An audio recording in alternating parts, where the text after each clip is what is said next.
tell her, let's bring our Peach Crew in. There's Debbie. There's who else? We got Jackie's there, right? We got Jackie. We got who else is there? Celestine. Celestine. Celestine.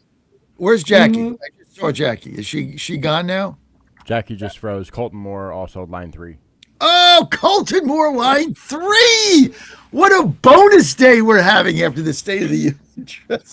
So let me tell you the story. So we were supposed to have Clay Fuller on, and we booked him, and we confirmed him, and he's the guy that Trump backed, and he's the favorite, or supposedly is a favorite there, though Colton says he is, and he was all set to come on, and we confirmed it, and then they found out they were on with the Peach Crew.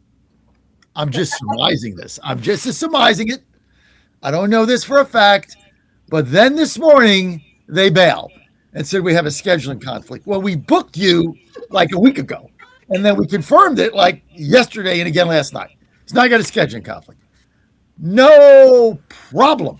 I understand, Clay, how scary it is to come on a show like this and be asked legitimate questions by members of the Peach Crew like Jackie, who froze, and Debbie, and Celestine. I know how tough it is. I know it's scary, right? I know you said, I can't do this, man. What are they going to ask me? Ooh, Right? It's very scary. In fact, we probably should play the Ghostbusters song right after this segment because I know it's scary. It's frightening. So we said, well, we got this opening here. So let's call up our good friend Colton Moore, who fights with people to get in this General Assembly so he can represent his constituents. He'll probably not be afraid to come on 2 weeks in a row with the Peach Crew and answer like legitimate questions and not, would you like a hot cup of coffee or a cold soft drink? Is your pillow comfortable? So joining us now without further ado is Colton Moore by phone. Colton, thanks for being with us on late notice. John, thanks for having me on, man. I think that's the clear difference between Clay Fuller and I. I mean, when you're a state senator and you're representing America first, you get attacked left and right. I mean, I love the fastballs when they come at me because that's when I can knock them out of the park. But, Clay, he was a prosecutor. He's used to attorneys lining up every single morning, getting on their knees and begging and praising him. So as soon as there's any controversy, he runs for the hills. Debbie? I agree with that. And I think an interesting thing happened at the event, and the event they had in the 14th District, is there were a lot of folks lined up outside the varsity for an event. It was a President Trump event. People were lined up for 3 hours. They got there at 6 o'clock. We're talking about senior citizens and all that, a lot of MAGA folks. And right before the varsity event happened, Clay Fuller's campaign staff, I saw the video, I posted the video, came and started putting 50 people in front of these folks that were in line for over 3 hours. Broken line, the attendance was limited, and he told them, he said, well, this is a Clayton Fuller campaign event, so this is why we want our people there. And those folks were livid. I mean, so Clayton was so much of a coward that he did not want to, he did not want to speak or appear on shows unless it was already a stacked deck by his campaign. And Great. I think Colton has some momentum. We're praying for you, Colton. You've never been a coward at all. You've always stood up for the people of the 14th District. The voters in the 14th District deserve to have Colton Moore because he will represent them. No special interest. Well, we need fighters, Colton. We need fighters. Somebody that doesn't want to come out and answer questions and bails at the last minute, tell me there's a scheduling conflict. Look, I've been doing this 15 years, okay?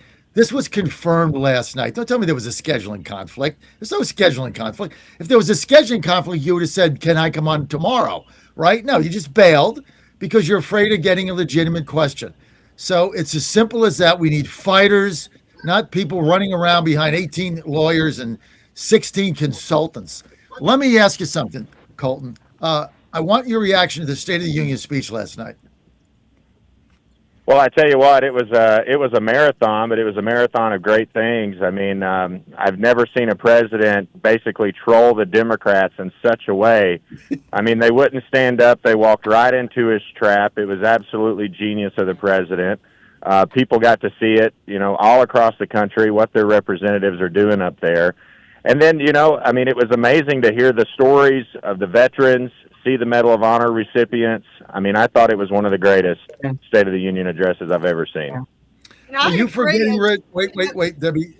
Colton, are you for getting rid of this phony 60 vote cloture rule in the Senate, even though you're in the House or could be in the House?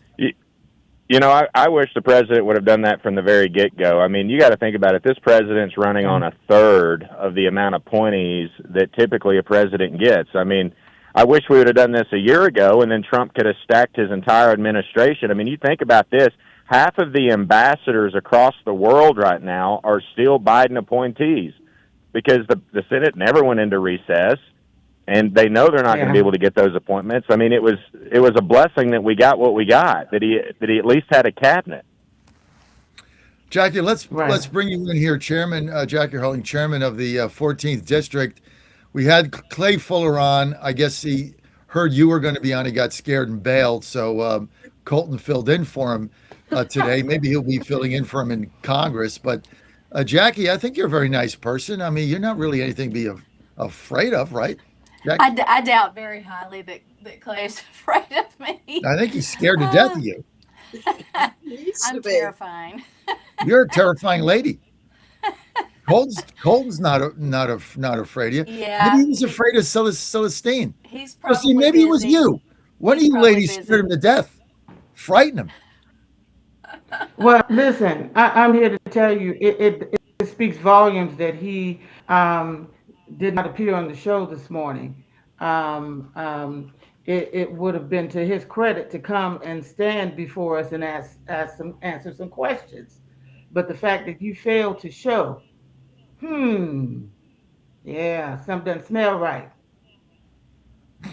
at all. I agree. And But the we thank point Colton is, more I for would have coming been in. nice. He really Would have been nice to him and professional, but he's too much of a chicken. I guess his next event will be held at You can't say that word. You can't say that word in the. I know what you were going to say, but you can't say it, Debbie. Just say it's a little kitten. It's a little kitteny. So here's a difference, right? So he bails at like 8:20, right? So I'm on with Congressman Griffith. So while I'm on with the congressman, I text Colton and I said, "Hey, can you fill in for Clay Fuller at 9:00?" He's like, "Well, I can't do video because I'm driving to a 9:30." I'm like, "Do you have a phone? Does it dial out?" I mean, he says, "Send me the number." See, this is the difference. This is the guy you want in Congress. Like, send me the number. I'll answer any question anytime from anybody, including the scary Jackie Harling. Jackie, do you have scary? You know what? Question for Colton. Do you have a scary one? If he can't stand up to the Peach Crew, how's he going to stand up to Democrats in Congress once he gets elected? We would have been professional to him. Yeah. He can't stand up to the Peach Crew. Oh my! You know what? God. We're blessed to have a lot of really nice people running in this race. I find that my challenge to me is going to be not only getting Republicans out for this special election, but keep all of the different factions from killing each other before we get to that. That is my challenge. And how's it going? Are you winning the challenge? so far, I'm here. I'm not in too bad a shape. I think most of my district committee we're all friends, but it is a challenge. It's a multi-faceted challenge. And Colton, if you're in Congress, you're doing a super job, Jackie. Colton, for purposes of time, if you're in Congress and President Trump has to bring these tariffs to Congress as is, would you vote yes or no, Colton Moore? Oh, I'm a full supporter of the tariffs, John. I have been from the very get go. I mean, when you're just an old country boy like me and you're having to replace equipment on your tractor, I've got starters that I've replaced 5 times that are made in Mexico. They're made in China. You can't even get an American-made starter anymore. And when you're laying out in the mud on a cold day, all you're wishing for is tariffs to make sure that we get stuff manufactured in America again. I mean, ultimately, we got to get away from the income tax. I'm in full favor of it. How do you what Yeah. is your position here going forward with Republican leadership? Do you think they've done it enough, or would you be looking for change? No, I mean, I mean, you think about it. They haven't even been in session for as many days as they could be in session. They're really a bunch of lazy hypocrites. That's what they are. They talk a big game on the campaign trail. They get up there and they refuse to take action. And I mean, I'm not going to Washington, D.C. for a haircut. I'm going up there to take action, bring this fight to Washington. That's what I did in the Georgia Capitol and continue to do if I'm elected. So what they're saying, what the scuttlebutt is on you is, nice guy, fighter, not a team player, beats to his own drummer. He's going to be like Lewis. I asked you this last week. I'll ask it again. It's going to be Tommy Massey on steroids. But I don't see that. I mean, I don't know why they don't think you're a team player. But you get up there. Are you gonna be on the same page with Team Trump? Yes or no? Absolutely, as long as we're doing the right thing, John. If we're not doing the right thing, then they know I'm going to call it out, and that's what they're worried about. I mean, the people in Northwest Georgia, we're frustrated right now that we have seen no arrest of all of this corruption. I mean, all of the Somali fraud, not one arrest. All of the 2020 fraud, not one arrest.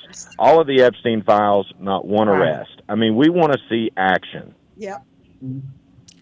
So if you go Amen. there, if Yeah. you Amen. go there, you're going to Amen. demand I that agree. we start getting handcuffs out, right? Well, you think about this, John. What good is your law? You can write all the law in the world, but until that law is enforced, it means absolutely nothing. I mean, we can look at Georgia. We know the letter of the Right. law was broken on multiple accounts in the 2020 election, but none of it's been enforced.